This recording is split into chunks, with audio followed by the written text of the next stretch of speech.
Serangan balik Hizbullah targetkan kapal perang Israel di lepas pantai Lebanon.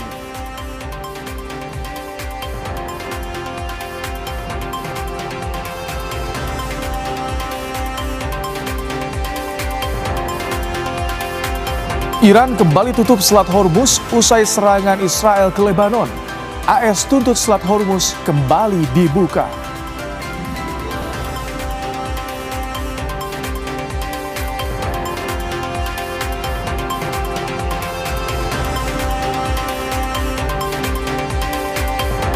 Belasan warga jadi korban rekrutmen ASN palsu di Pemkab Gresik. Korban mengalami kerugian hingga puluhan juta rupiah.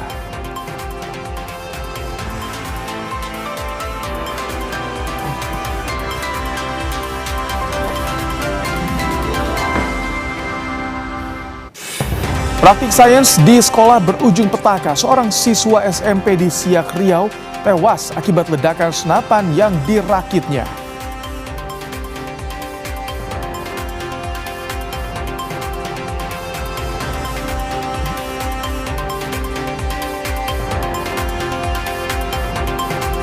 Work from home bagi aparatur sipil negara setiap hari Jumat resmi berlaku.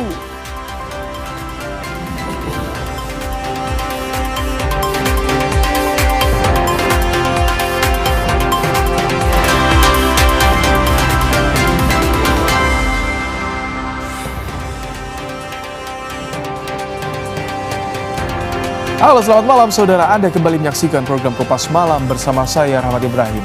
Selain 5 informasi tadi, kami juga masih memiliki informasi lainnya untuk menemani malam hari Anda. Dan inilah Kompas Malam selengkapnya.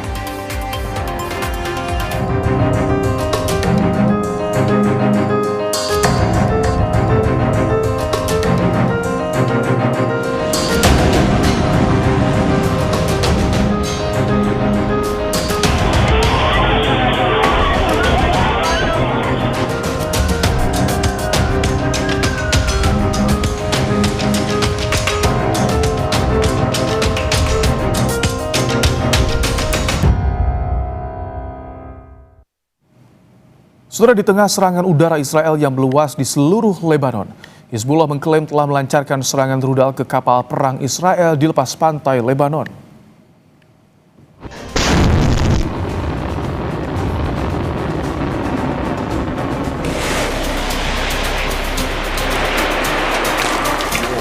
Dikutip dari sumber berita Al-Manar, Hizbullah merilis video peluncuran rudal dengan target kapal perang Israel di lepas pantai Lebanon. Lokasi dan waktu peluncuran tidak bisa diverifikasi secara independen. Serangan ini terjadi ketika pasukan Israel terus melakukan pemboman udara besar-besaran di seluruh Lebanon Selatan dan sekitarnya.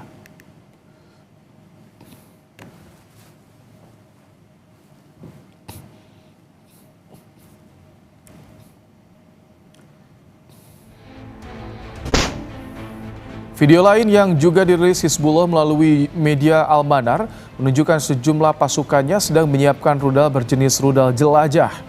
Video tersebut juga menampilkan gambar Sekretaris Jenderal Hizbullah saat ini, yaitu Sheikh Naim Qasim dan pemimpin Revolusi Islam Mojtaba Khamenei.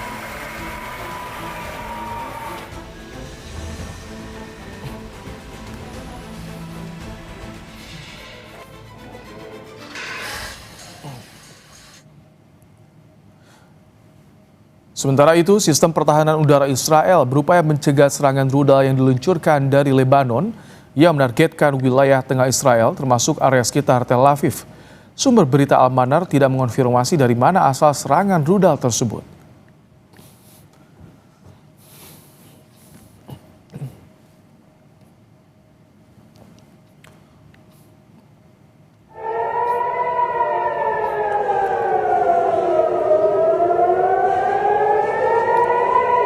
Sirine peringatan bahaya berbunyi di Bandara Ben Gurion saat ada serangan rudal dari Lebanon.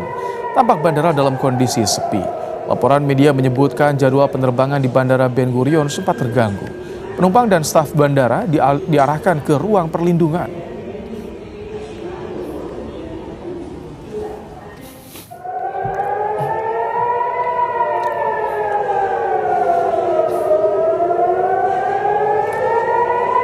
Saudara, warga Palestina berkumpul pada Kamis kemarin di Rumah Sakit Al-Aqsa, Gaza Tengah untuk memberikan penghormatan terakhir kepada wartawan Al Jazeera Mohamed Washoh yang tewas dalam serangan drone Israel.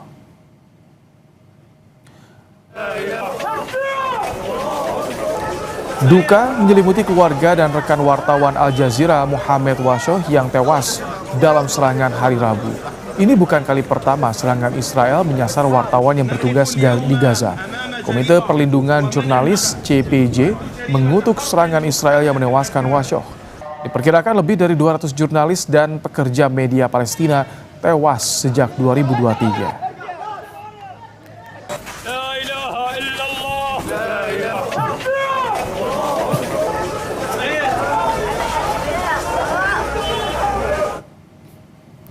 Militer Israel IDF mengakui serangan yang menewaskan wartawan Al Jazeera Mohamed Washoh pada Rabu lalu.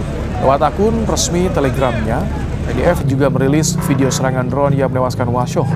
Dalam pernyataannya, IDF menuding korban adalah anggota Hamas yang menyamar menjadi wartawan.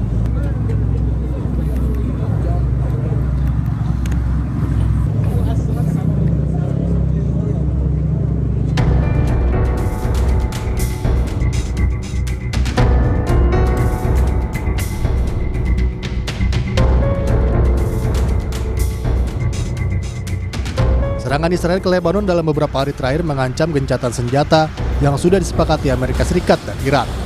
Merespons aksi Israel, media pemerintah Iran, Fars, melaporkan bahwa otoritas Iran dikabarkan kembali menutup Selat Hormuz pada Rabu 8 April lalu. Gedung Putih merespons laporan media yang menyebut Iran kembali menutup Selat Hormuz.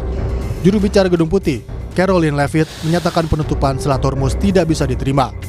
Caroline menegaskan kembali tuntutan Presiden Trump agar Selat Hormuz dibuka segera karena bagian dari poin perjanjian gencatan senjata yang telah disepakati. That is completely unacceptable. And again, this is a case of what they're saying publicly is different privately. We have seen an uptick of traffic in the Strait today, and I will reiterate the President's expectation and demand that the Strait of Hormuz is reopened immediately, quickly, and safely. That is his expectation, and it has been relayed to him privately that is what's taking place, and these reports publicly are false. Sementara Wakil Menteri Luar Negeri Iran, Said Khatibzadeh, memastikan jalur strategis Selat Hormuz masih dapat dilalui. Namun, kapal sipil tetap harus berkoordinasi dengan otoritas Iran demi keamanan. Karena Iran telah menempatkan ranjau laut sebagai bagian dari strategi perang. I can tell you that until now, the Strait of Hormuz is open. Of course, there are technical restrictions because of the war zone and because of many arrangements that Iran did during the war, during this aggression against Iran. So there are some technical restraints, and this is why that all the ships that they would like to pass through the Strait of Hormuz, they have to communicate with our army and our military contact points there because of the limitations in this strait. And this strait is a very narrow strait. It is in our territorial water, plus Omani territorial water, it is inside our water. Pengamat Timur Tengah, Hasibullah Satrawi menilai serangan Israel ke Lebanon bakal jadi batu sandungan dalam perundingan. Karena kedua belah pihak tidak sepakat soal Lebanon masuk dalam gencatan senjata. Yang paling panas sekarang adalah apakah gencatan senjata ini juga mencakup Lebanon ataupun wilayah konflik lain yang meledak gara-gara perang ini. Itu sekarang sudah menjadi pertengkaran. Pihak Amerika dengan Israel mengatakan bahwa itu tidak masuk dalam gencatan senjata. Tapi Iran, bahkan Pakistan sebagai mediator, itu mengakui bahwa itu masuk di dalam poin gencatan senjata.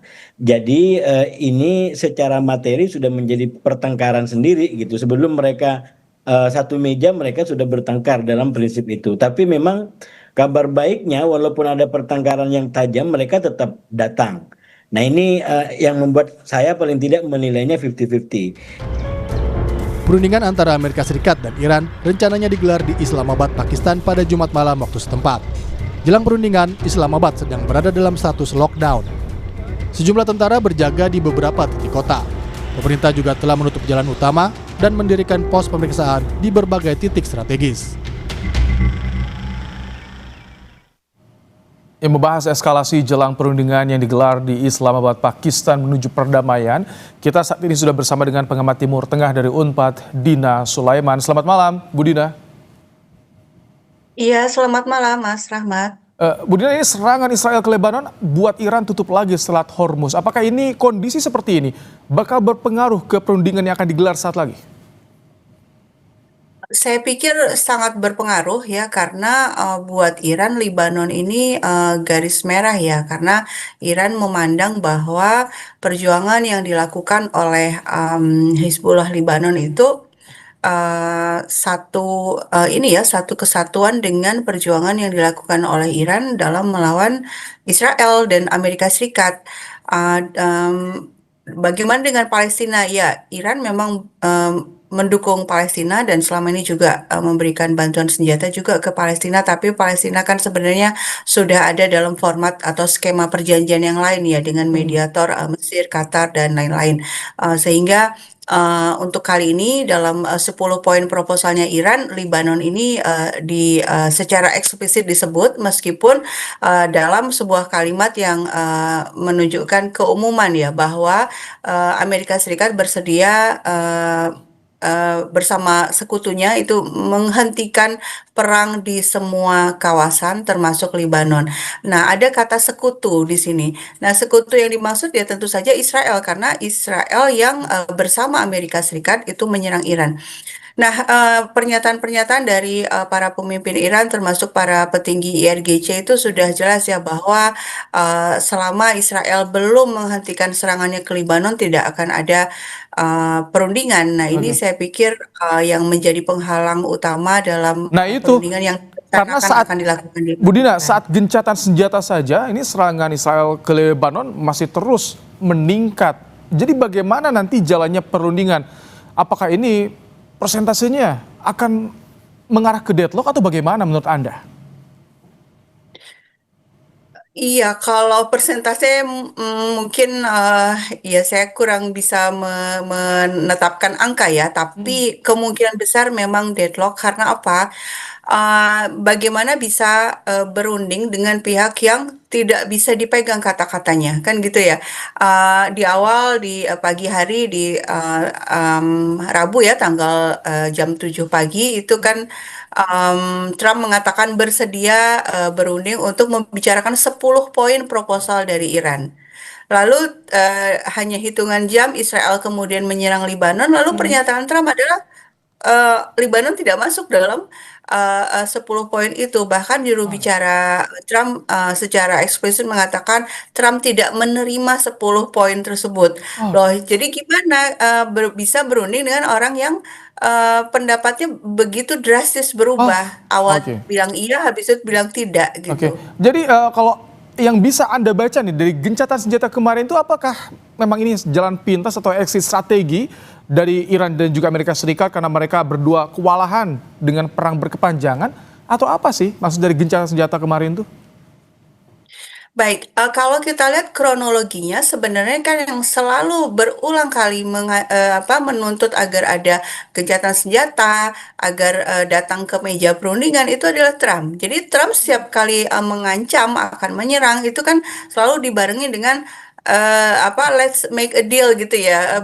Ayo kita bikin perjanjian. Artinya yang memang dalam kondisi terdesak dan memang betul-betul ingin agar perang jeda dulu ya Trump gitu ya. Tapi selama ini Trump selalu memaksakan poin-poin dari pihaknya dan itu tidak diterima oleh Iran. Nah, sekarang kondisinya Trump setuju untuk yang dibicarakan adalah poin-poin yang diminta oleh Iran dan kalau kita baca 10 poin dari Iran itu kan jelas yang pertama itulah menghentikan serangan secara total. Apa maksudnya? Berarti Iran itu tidak ingin gencatan senjata tapi penghentian perang secara keseluruhan. Oh, oke, Nah, ketika Trump mengatakan ya, barulah Iran pun juga mengatakan oke, bersedia untuk berunding. oke, Nah, kenapa kok Trump berkeras ingin ada perundingan? Ya, tentu saja karena oke. sudah kewalahan dari sisi pendanaan, dari Bu sisi Dina, ekonomi dan Bu Dina sedikit nih. ya, ya. Anda melihat Iran masih dibayang-bayangi serangan saat negosiasi di Oman pada Februari lalu, singkat saja. Ya, Iran, dalam hal ini kan, dia mengatakan bahwa tangan kami tetap ada di pelatuk. Oh, Artinya memang tidak sepenuhnya percaya, tapi kalau memang ada peluang perang bisa berhenti, tentu memang, logikanya ya ada jeda kemudian membicarakan perundingan. Tapi kondisi saat ini menunjukkan bahwa Amerika Serikat dan Israel tidak bisa dipercaya dan, oke. kemungkinan besar ini memang rencana Israel juga ya untuk menjegal, proses perundingan ini. Kalau Trump saya pikir memang betul-betul ingin ada penghentian perang, tapi masalahnya ini ada faktor Israel yang terus berkeras ingin melanjutkan perang. Baik, terima kasih untuk pandangannya Dina Sulaiman, pengamat Timur Tengah dari Universitas Pajajaran. Terima kasih, Bu Dina.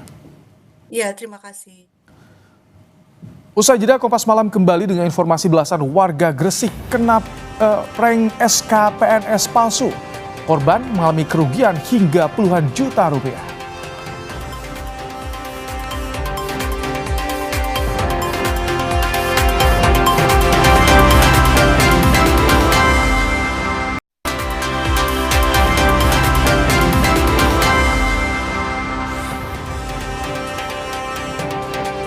Saudara, seorang perempuan diduga jadi korban penipuan surat keputusan atau SK aparatur sipil negara palsu di Gresik, Jawa Timur. Padahal korban telah berseragam dinas saat memasuki kantor pemerintahan Kabupaten Gresik. Senin pagi 4 April 2026 menjadi hari pertama bagi seorang perempuan muda di Gresik, Jawa Timur untuk berkantor di gedung organisasi perangkat daerah. Ia datang mengenakan seragam dinas sambil membawa SK pengangkatan ASN yang telah dilegalisir. Namun saat diperiksa, SK pengangkatan yang ia bawa ternyata palsu. Kepala Bagian Protokol dan Komunikasi Pimpinan Setda Gresik Imam Basuki menemukan kejanggalan pada tanda tangan pejabat yang tercantum. PNS golongan 3B dan surat perintah melaksanakan tugas dan mengatakan bahwa dia ditugaskan di bagian Prokopim. Hari ini terkonfirmasi tidak asli sesuai dugaan saya, sehingga dinyatakan tidak ada dan palsu. Polisi menyebut korban rekrutmen ASN palsu di Pemkab Gresik lebih dari 1 orang. Polisi mendesak agar para korban membuat laporan agar penyelidikan bisa langsung berjalan. Ada beberapa orang, namun jumlahnya kami belum tahu pastinya karena saat ini informasinya di hari ini sedang dikumpulkan dan di BKPSDM juga sudah membuat tempat untuk menerima laporan tersebut dan kedepannya kalau memang ada yang membuat laporan polisi kami terima di Polres Gresik. Informasi ada yang mengeluarkan sejumlah materi, namun jumlahnya kami belum tepat pastinya ya. Diduga para korban diminta menyetor uang berkisar 50 juta hingga 75 juta rupiah per orang kepada seseorang. Mereka dijanjikan lolos seleksi PNS dan diberikan SK pengangkatan dengan penempatan berbeda di Pemkab Gresik. Didi Haryanto, Kompas TV Gresik, Jawa Timur. Setelah kita bahas kasus SK palsu aparatur sipil negara di Gresik bersama dengan Bupati Gresik, Fandi Ahmad Yani. Assalamualaikum, selamat malam Gus Yani dengan Ibrahim dari Kompas TV. Malam Mas, waalaikumsalam. Gus Yani, jadi sejauh ini sudah ada berapa korban yang melapor ke Pemkab Gresik? Ya, yang pertama kami dari pemerintah Kabupaten Gresik mengucapkan mohon maaf ya atas mungkin ada kejadian ini. Tepatnya di hari Senin tanggal 6 April itu kami itu kaget awalnya ketika ada masyarakat yang berpakaian PNS kira-kira pukul jam 9 pagi setelah apel itu ada yang datang ke kantor Forkopim, Kabak Forkopim, nemui Kabak Forkopim pertamanya seperti itu, terus membawa SK yang dibawa ke kantor tersebut dan menunjukkan SK itu. Berapa orang, Kalau Gus? Satu orang, oke. awalnya satu orang, kemudian untuk menemuin Pak Kabak Forkopim. Nah, kemudian setelah pas kebetulan ada Pak Kabak Forkopim berada di tempat dan SK itu diberikan ke Pak Kabak Forkopim awalnya. Kemudian dibacalah sama Kabak Forkopim. Kan kita kalau ASN baru kan pasti punya mekanisme mau perekrutan, kemudian ataupun kalau memang P3K itu kan syaratnya pasti dimulai dari pernah bertugas selama minimal 2 tahun dari tenaga kerja honorer. Nah, Ini sama kan sekali seperti tidak ada itu. di suratnya, tidak dijelaskan. Jadi ada indikasi palsu. Betul, belum. Jadi si korban ini tidak pernah tercatat sebagai honorer dulu. Oh, baik. Jadi kan harus punya pengalaman kerja 2 tahun minimal sebagai honorer di Pemkab Gresik. Oke. Kemudian ditelusuri ibu ini tidak pernah bekerja selama punya pengalaman 2 tahun. Kemudian dilihat SK ini ada kejanggalan, baik itu tanda tangan dan lain sebagainya. Seperti itu awalnya. Pas ditanya pada ibu tadi, korban tadi, dapat dari mana SK-nya? Apakah ada orang dalam di lingkungan Pemkab, Gus, yang juga terlibat atau seperti apa? Ini kami tadi sore baru saja menyelesaikan rapat dari siang.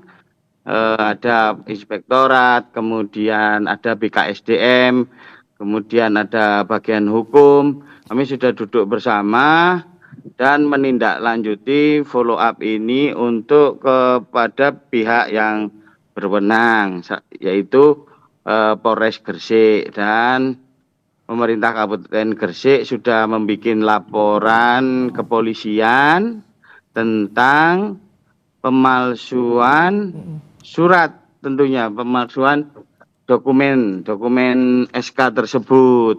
Oke. Ini melaporkan pelaku juga. Kabarnya kami betul nggak sih, Gus? Informasinya sejauh ini diduga ada 2 pelaku, Gus. Kenapa? Diduga ada 2 pelaku, betul, termasuk di lingkungan Pemkab dan mantan PNS di Pemkab, betul, Gus? Nanti masih ditelusuri ya. Oh, oke. Kami takut salah ya. Tapi ini masih ditelusuri keterlibatan, apakah ada peran mantan ASN atau yang dicurigai. Kami belum memastikan. Nanti biar pihak wewenang melalui Polres Gresik, dan kami sudah diskusi dengan Pak Kapolres untuk ditindaklanjuti. Karena ini kan laporan polisi ini dari pemerintah Kabupaten Gresik melaporkan tentang pemalsuan dokumennya. Tapi sampai saat ini korban yang menjadi korban, yang salah satunya ibu yang datang di Senin pagi itu sampai hari ini kan belum melaporkan. Mungkin di waktu yang depan, mungkin di hari Senin atau besok bisa melaporkan. Total berapa sih, Gus, kalau korban yang melapor ke Pemkab ataupun juga ke polisi, sudah ada informasinya?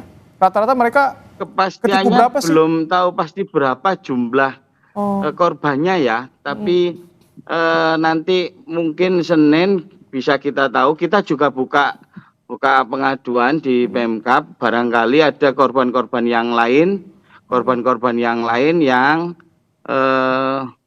ingin melaporkan. Jadi di Pemkab juga di BKSDM sudah memberikan informasi, barangkali ada korban-korban lain segera untuk melaporkan. Gus, sedikit singkat saja imbauan kepada warga agar tidak tertipu jika ada tadi pemalsuan SK PNS, Gus. Sedikit singkat saja, Gus. Ya, terima kasih. Jadi kami atas nama pemerintah Kabupaten Gresik mengucapkan mohon maaf atas kejadian ini. Tapi kami perlu sampaikan kepada masyarakat bahwasanya P3K tersebut punya syarat dan punya sistem minimal 2 tahun pernah berpengalaman menjadi kerja di honorer di pemerintah, kemudian mengikuti tahapan pendaftaran dan dilanjutkan tes administrasi terkait dengan P3K tersebut. Kemudian nanti setelah tes akan dikirim kayak kode gini dari BKN langsung. Jadi masyarakat jangan sampai mudah untuk tertipu dengan pelaku-pelaku yang mungkin tidak bertanggung jawab yang seperti ini. Kami sangat prihatin atas kejadian yang terjadi di pemerintah Kabupaten Gresik. Baik. Saat ini kasusnya tengah diproses ya oleh polisi dan kita akan tunggu. Sudah, tadi Jumat sore sudah kami laporkan. Baik. Terima kasih Gus Fandi Ahmad Yani, Bupati Gresik, telah menyampaikan informasi terkini di program Kompas Malam hari ini. Terima kasih Gus. Usai jeda, Kompas Malam kembali saudara dengan informasi perang di Timur Tengah perlahan kini mulai mengancam perekonomian Indonesia. Bagaimana sikap pemerintah? Ulasan Istana hadir sesaat lagi.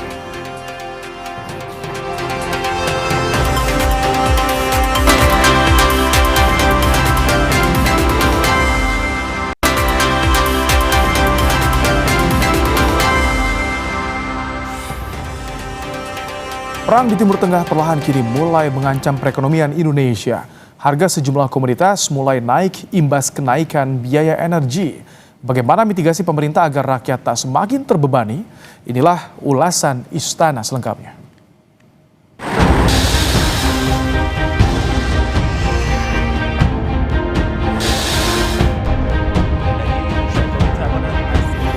Kita harus yakini dan kita harus syukuri bahwa kondisi bangsa kita berada dalam kondisi yang jauh lebih baik dari bangsa-bangsa lain.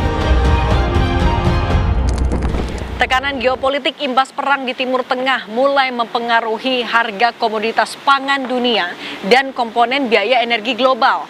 Pemerintah Indonesia menyiapkan langkah mitigasi agar kenaikan harga sejumlah komoditas yang kini terjadi tidak semakin membebani rakyat. Selengkapnya kami bahas dalam segmen Ulasan Istana. Saya, Cindy Permadi. Perang di Timur Tengah belum menunjukkan tanda-tanda akan berakhir seutuhnya. Kendati ada gencatan senjata, namun serangan demi serangan masih terus terjadi. Perang kini sudah mulai berdampak pada sendi-sendi ekonomi global. Harga minyak yang terkerek cukup jauh, berbuntut pada mahalnya biaya energi. Dunia penerbangan kini tergoncang. Harga aftur melonjak drastis. Merespon kondisi tersebut, pemerintah siapkan langkah mitigasi agar harga tiket pesawat tetap terjangkau masyarakat. Pemerintah menetapkan kenaikan harga tiket pesawat di kisaran 9 hingga 13%. Pemerintah juga akan menanggung PPN tiket pesawat kelas ekonomi. Nah, untuk menjaga kenaikan harga tiket domestik agar tetap terjangkau oleh masyarakat, maka pemerintah menjaga kenaikan harga tiket hanya di kisaran 9-13%. Jadi harga tiket di kisaran 9-13% dengan langkah-langkah sebagai berikut. Yang pertama, PPN ditanggung pemerintah, itu 11% untuk tiket angkutan udara niaga berjadwal di dalam negeri, kelas ekonomi. Nah, dengan perhitungan tersebut, jumlah subsidi yang kita berikan oleh pemerintah itu sekitar 1,3 triliun rupiah. Nah, per bulannya. Asosiasi Maskapai Penerbangan Nasional Indonesia menyebutkan, kenaikan harga tiket pesawat menjadi sebuah keniscayaan di tengah naiknya harga aftur. Komponen terbesar biaya penerbangan, biaya operasi atau cost of goods sold itu 35-40% ya, tergantung jarak dan tipe mesinnya. 40% sendiri gitu dari. Jadi kalau harga biaya operasi kita Rp100 itu yang Rp40 itu sudah biaya aftur gitu loh. Sehingga harus naik karena apa? Di Indonesia ini kan harga tiket diatur. Ya, bahkan fuel surcharge-nya juga ikut diatur. Sebenarnya negara lain nggak ada yang ngatur gitu loh. Sehingga ya kita makanya minta naik karena kalau enggak ya tekor terus gitu. BEP pun nggak dapat gitu loh. Makanya kenaikannya ya jadi katakanlah 40%, kalau harga aftur naiknya 72%. 70% kali 40% kan 28%. Sementara yang sudah ada ditambah yang sudah ada 10% kan, jadi 38%. Makanya hitungannya simple seperti itu gitu loh.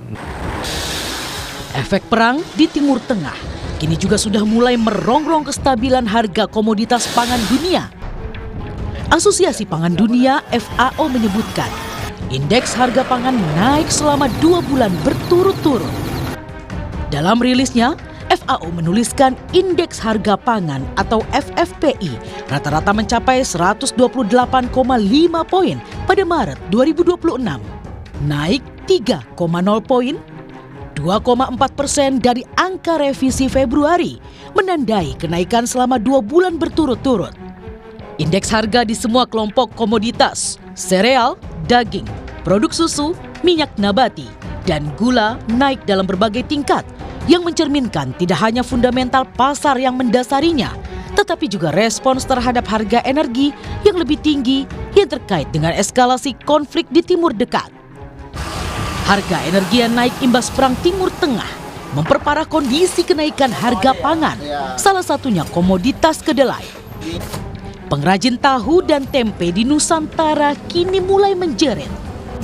Melonjaknya harga kedelai impor memaksa mereka harus putar otak agar tidak merugi. Perajin mengaku penjualan mereka turun. Lagi melonjak, Mas. Gimana harga kedelai? Harga kedelainya sekarang sudah di atas 10.000. Satu kintal 50 sudah 1.650.000. Oh kemarin kemarin lalu 1.050.000.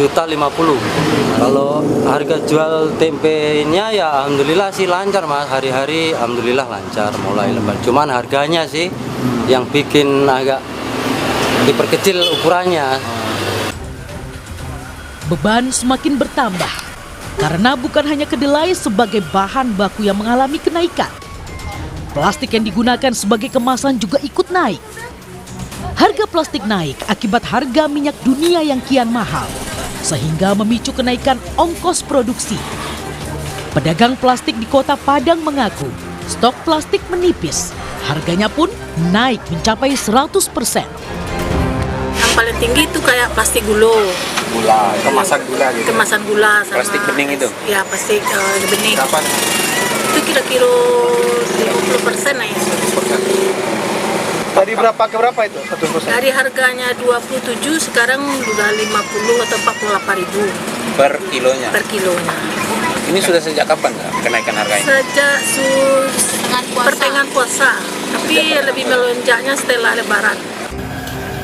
Sebagai respons awal, Menteri Pertanian Andi Amran Sulaiman minta importir kedelai untuk tidak menaikkan harga terlalu tinggi. Mentan bilang bakal mempelajari penyebab naiknya harga kedelai. Ya, nanti kami kumpulkan teman-teman yang importir, jangan terlalu menaikkan harga yang tinggi. Nanti kami meminta kepada seluruh saudaraku yang importir, jangan menaikkan harga terlalu tinggi. Marilah kita menjaga stabilitas harga pangan dan kita ada empati, ada perasaan peduli pada saudara-saudara kita. Kira-kira penyebab kenaikan kedelainya kenapa ya Pak? Ya. Kenaikan harga kedelai. Nanti kami cek detailnya karena kami baru tiba dari luar daerah. Bapak akan mengumpulkan importir akan kapan Pak? Kita akan koordinasi. Kami sudah minta kepada Dirjen agar memantau. Direktur Eksekutif Center of Reform on Economics Corp, Muhammad Faisal menilai kenaikan harga imbas dari Perang Timur Tengah menggeser tingkat inflasi tidak hanya produsen tapi juga konsumen. Hal ini akan semakin membebani daya beli masyarakat, terutama di kelas menengah yang selama ini jadi penopang perekonomian Indonesia. Nah, sehingga kalau harga di tingkat konsumen itu juga naik, kemampuan membeli itu juga menjadi menurun. Karena kalau melihat kondisi sekarang apalagi ya, di mana sebelum perang pun sebetulnya tingkat upah di Indonesia khususnya ya, tingkat upah real itu berdasarkan laporan daripada BPS itu mengalami penurunan di tahun 2025 ya, sebelum masuk masa perang ya.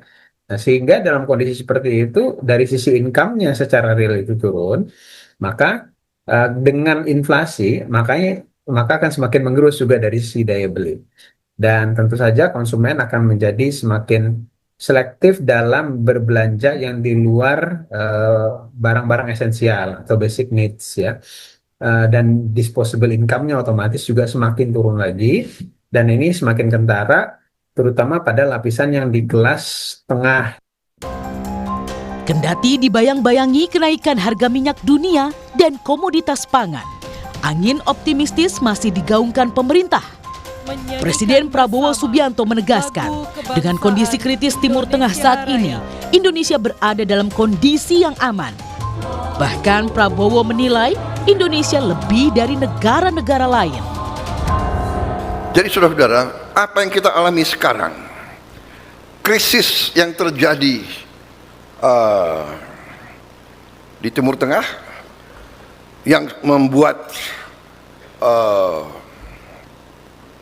harga energi menjulang, sebenarnya kita harus yakini dan kita harus syukuri bahwa kondisi bangsa kita berada dalam kondisi yang jauh lebih baik dari bangsa-bangsa lain. Setelah saya mempelajari angka-angka, dapat laporan dari menteri-menteri saya, ternyata kondisi kita cukup aman. Langkah jangka pendek sudah diambil untuk menyiasati kenaikan harga komoditas dan komponen biaya energi global. Namun langkah jangka panjang tetap harus disiapkan agar Indonesia tidak terjerembab ke dalam jurang krisis. Tim Liputan, Kompas TV, Jakarta. Praktik sains di sekolah berujung petaka, seorang siswa SMP di Siak, Riau tewas akibat ledakan senapan yang dirakitnya.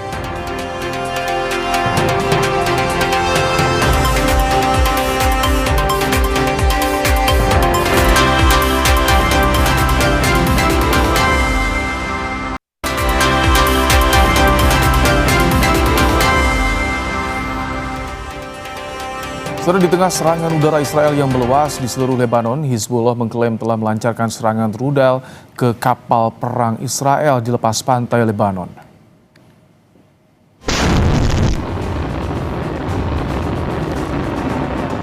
Dikutip dari sumber berita Al-Manar, Hizbullah merilis video peluncuran rudal dengan target kapal perang Israel di lepas pantai Lebanon.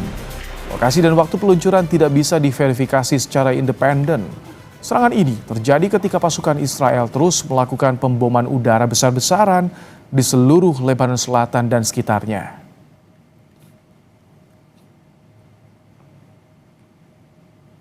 Video lain yang juga dirilis Hizbullah melalui media Al-Manar menunjukkan sejumlah pasukannya sedang menyiapkan rudal berjenis rudal jelajah.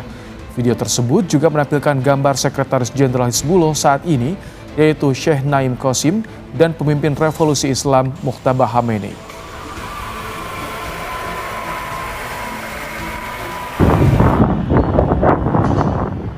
Prancis melalui Menteri Luar Negerinya menyatakan serangan terbaru Israel ke Lebanon merusak gencatan senjata perang antara Amerika Serikat, Israel, dan Iran.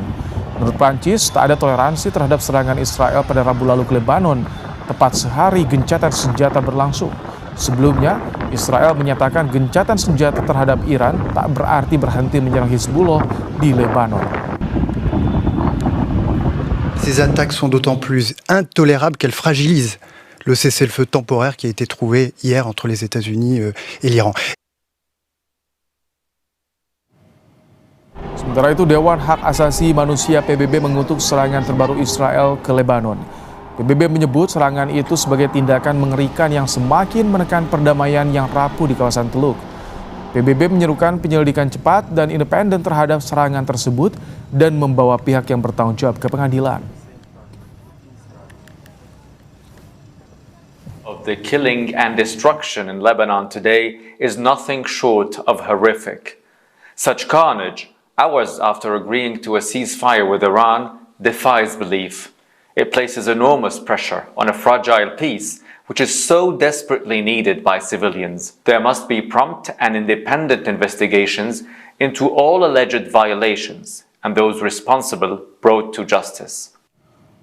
Pasca gencatan senjata antara Amerika Serikat dan Iran, perwakilan Perserikatan Bangsa-Bangsa meninjau kerusakan akibat perang di Teheran. Salah satunya ke sebuah universitas yang hancur akibat serangan AS dan Israel.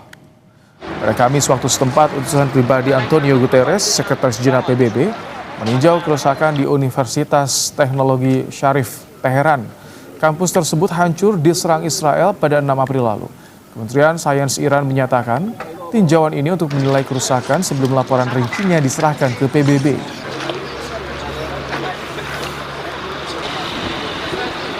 نماینده سازمان ملل در مرحله اول بازدید میکنن، یه بار دیگه میاد یه گزارش دقیق تری تهیه میکنه و گزارش خواهند داد به سازمان ملل و اون وقت دیگه باید منتظر قضاوتشون بوده. الان که قضاوتی ندارن، الان یه سری اطلاعات از ما گرفتن. Sorotan dari dalam negeri, saudara, seorang siswa SMP di Kabupaten Siak, Riau tewas usai senapan 3 dimensi rakitannya meledak saat praktikum di sekolah. Korban meninggal akibat luka di bagian kepala. Praktik sains yang digelar di halaman SMP Islamic Center Siak berujung tragis. Siswa kelas 9 tewas setelah senapan 3D rakitannya meledak. Serpihan senapan mengenai bagian kepala dan seketika itu pula korban tumbang di lokasi kejadian. Korban kemudian dilarikan ke Rumah Sakit Umum Daerah Siak, namun sayang nyawanya tak tertolong. Polisi yang tiba di lokasi langsung melakukan olah TKP. Saksi-saksi yang diduga mengetahui insiden itu diperiksa. Penyidik juga mendalami apakah ada unsur kelalaian yang dilakukan oleh pihak sekolah. Siswa tersebut melakukan suatu terobosan yang kita sebut dengan science show tembakan masketir, bahasanya seperti itu. Dilaksanakanlah uji tembak, kemudian pada pecahan ledakan tersebut mengakibatkan pecahan mengenai muka atau bagian wilayah kepala, dan pada saat ini yang kami sedang dalami. Jadi kenapa sampai kegiatan itu menggunakan seperti senapan rakitan yang kita sebut dengan masketir tadi kan. Dalam insiden di hari Rabu pagi itu, polisi menyita sejumlah barang bukti berupa senapan 3D rakitan dan serpihan yang menyebabkan korban tewas. Sawino Ardi, Kompas TV, Pekanbaru, Riau. Work from home bagi aparatur sipil negara setiap hari Jumat resmi berlaku. Kompas Malam segera kembali.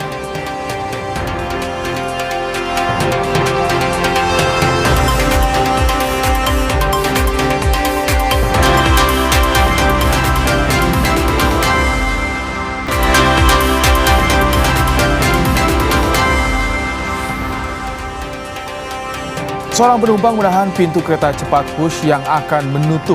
Akibatnya keberangkatan kereta cepat terlambat.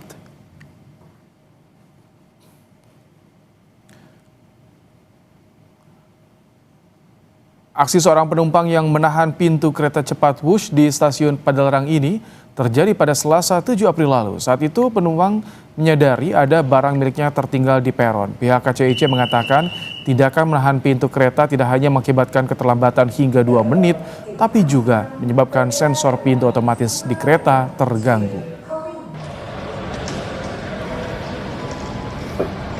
Tindakan ini mengganggu sistem sensor pintu otomatis yang merupakan bagian dari sistem keselamatan kereta. Akibatnya, perjalanan Wush mengalami keterlambatan selama 2 menit, di mana seharusnya berangkat pukul 7.23 menjadi pukul 7.25. Tindakan menahan pintu ini tidak dapat dibenarkan karena berpotensi merusak sarana dan mengganggu operasional. Setelah penerapan WFH bagi ASN di wilayah Jakarta dilakukan mulai Jumat 10 April. Meski begitu, sejumlah pegawai tetap hadir secara fisik di kantor masing-masing. Penerapan WFH dilakukan dengan proporsi minimal 25% hingga maksimal 50% dari masing-masing subbidang, subbagian, seksi, subkelompok atau unit kerja terkecil yang dilakukan secara selektif dengan mempertimbangkan karakteristik tugas dan jenis pekerjaan pada masing-masing unit kerja.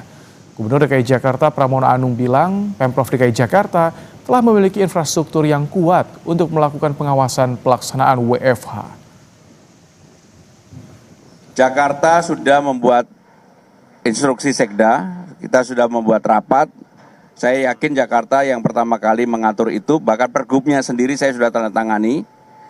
range-nya antara 25 sampai 50%, berlaku mulai dengan tanggal 1 April kemarin. Tapi karena 1 April kemarin adalah hari libur, kita efektif laksanakan pada hari ini. Ya pengawasan kalau di Jakarta yang gitu kan infrastrukturnya udah cukup kuat. Sementara itu, Pemkab Kulon Progo masih mengkaji pelaksanaan WFH bagi ASN. Wakil Bupati Kulon Progo menyebut pihaknya masih melihat sektor-sektor yang perlu diefisiensi agar tidak mengganggu pelayanan publik. Untuk WFH, nanti Kabupaten Kulon Progo saya sudah menyampaikan kepada Pak Sekda bahwa kita akan mengkaji dan kita akan melihat dulu sektor-sektor apa saja yang perlu diefisiensi. Itu bisa dimungkinkan daripada kita WFH, ya mungkin kita juga bisa dengan hari Jumat itu sambil olahraga bisa datang ke kantor dengan menggunakan cara bersepeda, yang rumahnya dekat seperti kami juga bisa jalan kaki. Kompas Malam berakhir sampai di sini. Perbarui terus informasi Anda di Kompas TV dengan 3 botol air mineral 700 ml yang setara dengan 2 liter air untuk 1 hari penuh kesejukan. Saya Rahmat Ibrahim, sampai jumpa.